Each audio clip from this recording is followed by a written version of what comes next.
그제부터 오늘로 이어지고 있는 단비마냥 우리 국민들의 마음을 기쁘게 해주는 소식들이 계속 나오고 있습니다. 윤석열 대통령이 이달 말 미국 국빈 방문 기간 중 미 상하원의 초청을 받아 의회 합동회의 연설을 10년 만에 하게 됐다고 합니다. 미국의 이러한 환대는 지난 정부기관 신뢰의 문제까지 겪던 한미동맹이 이제는 복원을 넘어 미래를 향한 광화해로 나가고 있다는 상징입니다. 최근 발표된 미 인플레이션 감축법 세부 규정에 우리 기업에 우호적으로 되는 내용들이 많이 들어가 우리 기업들이 한숨 돌렸다고 합니다. 이와 함께 엑스포 개최 후보지 시찰 및 역량평가 대표단이 방한 중에 부산 유치 성공 확률이 50대 50으로까지 나왔다는 소식도 나왔습니다. 지난해 5월 한국이 유치전에 본격적으로 뛰어들었을 때만 해도 경쟁국 사우디아라비아의 오일머니에 당해낼 수 없다는 해이론이 팽배했었습니다.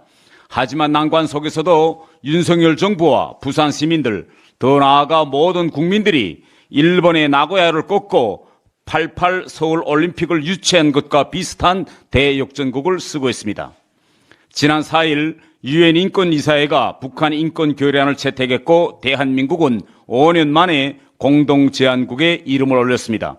그리고 지난 3월 31일 윤석열 정부가 역대 정부 최초로 북한 인권 보고서를 공개했습니다.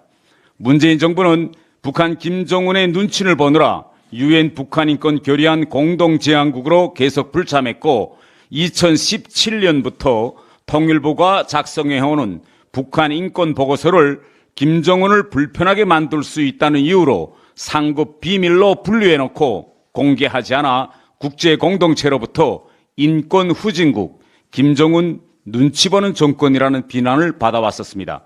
윤석열 정부 들어 이러한 오명을 드디어 벗게 되었습니다.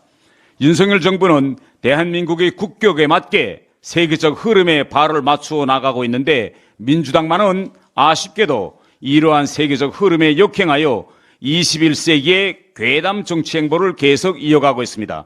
오늘부터 더불어민주당의 후쿠시마 원전 오염수 방출 저지 대응단 의원 5명이 일본 후쿠시마를 항의 방문한다고 합니다.